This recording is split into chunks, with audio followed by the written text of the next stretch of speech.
स्मृति को पथे बनाने से कवि का क्या आशा? कवि अपने जीवन की मधुर स्मृति को अपनी ताकत मानकर जी रहा है और इन स्मृति के सहारे ही वह जी रहा है। अतः स्मृति को राही का पथे मानता है। कविता का शीर्षक उत्सव क्यों रखा? कवि ने अपनी कविता का शीर्षक इसलिए रखा है कि वह बादलों के माध्यम से उत्साह लाने का आह्वान कर रहा है और उत्साह के द्वारा बादलों से आग्रह जो धरती के लोग व्याकुल और अनमने लोग हैं उनमें उत्साह के द्वारा क्रांति का संचार करना चाहता है। नेक्स्ट,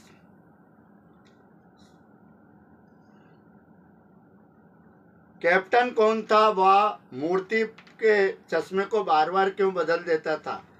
कैप्टन नेताजी सुभाष चंद्र बोस का परम भक्त था। उसकी मूर्ति पर चश्मा इसलिए बदल देता था, कोई भी मूर्ति का चश्मा पसंद करता था तो उसे वह बेच देता था और अपनी ओर से नया चश्मा लगा देता था। इसलिए मूर्ति पर जब भी हवलदार साहब आते थे तो अलग अलग चश्मे ही उन्हें दिखाई देता था।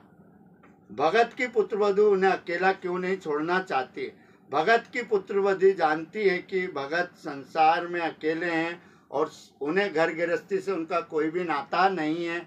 एकमात्र पुत्र मर चुका है, वे बूढ़े हैं, अतः अपने खाने पीने स्वास्थ्य का ध्यान नहीं रख सकते हैं, इसलिए उनकी पुत्रवधू उनको अकेला नहीं छोड़ना चाहती है।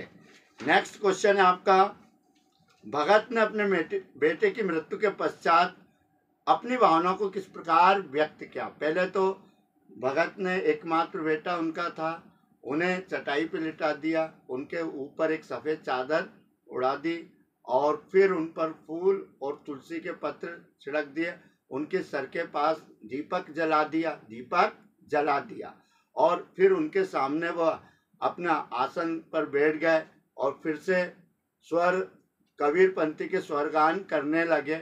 उनकी पुत्र वधू को भी उन्होंने उत्सव मनाने का कहा क्योंकि आत्मा का परमात्मा से मिलन हो गया है। इसमें रोने वाली बात क्या? इससे तो उत्सव मनाओ कि आत्मा का परमात्मा से मिलन होने जा रहा है, तो इसमें हमें रोने की कोई जरूरत नहीं। आग की खोज के एक बहुत बड़ी खोज क्यों मानी जाती है? इस खोज के पीछे क्या प्रेरणा रही होगी? जब आपका आविष्कार हुआ होगा उस समय यह खोज अपने आप में एक महान और बड़ी खोज मानी गई होगी, क्योंकि आग के द्वारा भोजन बनाया जाता है और आग के द्वारा प्रकाश आता है, आग के द्वारा ठंड से बचाया जा सकता है और भोजन आग से बनता है। तो यह उस समय के हिसाब से एक महान चमत्कार माना जाएगा। जैसे अभी तो मोबाइल क्रांति चल रही, नए नए फीचर्स आ रहे, तो अपन चौंक जाते हैं। तो सेम अपन उस आदिम मानव की कल्पना करो, वो भी बहुत बड़ी बात थी, उसकी भोजन की पूर्ति भी हुआ क्योंकि वो कच्चा खाना खाता था। आग की खोज के करने के पश्चात वो भुना हुआ सिका हुआ खाना खाने लगा। ये आग की खोज एक महान आविष्कारों में से एक माना जाता है। नेक्स्ट,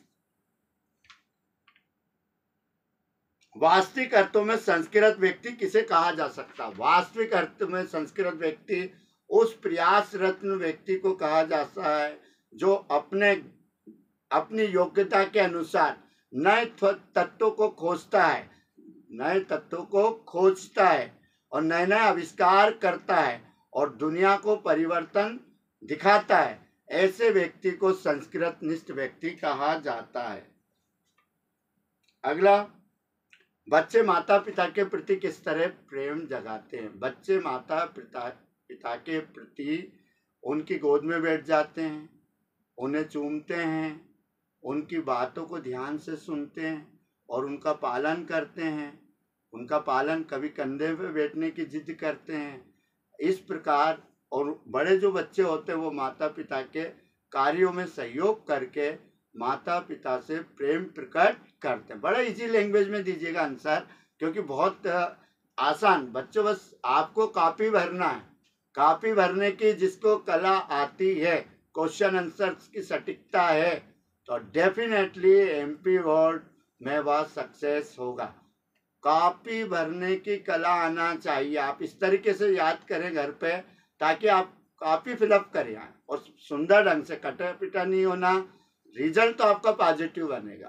बोर्ड एग्जाम में कई बार देखते हैं आपकी कॉपी है, एक एक अक्षर नहीं, आपकी हेडिंग देखते हैं और पहला शुरू के कुछ क्वेश्चन देखते हैं, देन तो आपका इम्प्रेशन पड़ ही जाता है, तो देन आपको नंबर तो बरसात होती है बेटे, डरे नहीं। बहुत आसान है एमपी बोर्ड क्लास 10 पास करना, क्योंकि मैंने अपने जीवन काल में लगभग 10 से 15 हज़ार बच्चों को पढ़ाकर ऑफलाइन ही पास करा। मैं आगे बढ़ रहा हूँ। नेक्स्ट, लेखिका मन्नू भंडारी के पिता रसोई को भटियार खाना क्यों कहते थे? लेखिका के मन्नू भंडारी के पिता रसोई को भटियार खाना इसलिए कहते हैं कि रसोई के कार्यों में जब कोई लड़की अपना समय व्यतीत करेगी तो उसकी प्रतिभा के साथ अन्याय होगा। वह सदैव वो रसोई घर में आग जलते रहती, भोजन बनता रहता है। वह अपनी बिटिया का जो प्रतिभा है उसके साथ अन्याय नहीं चाहते, इसलिए रसोई घर को वो भटियार खाना कहते थे। नेक्स्ट,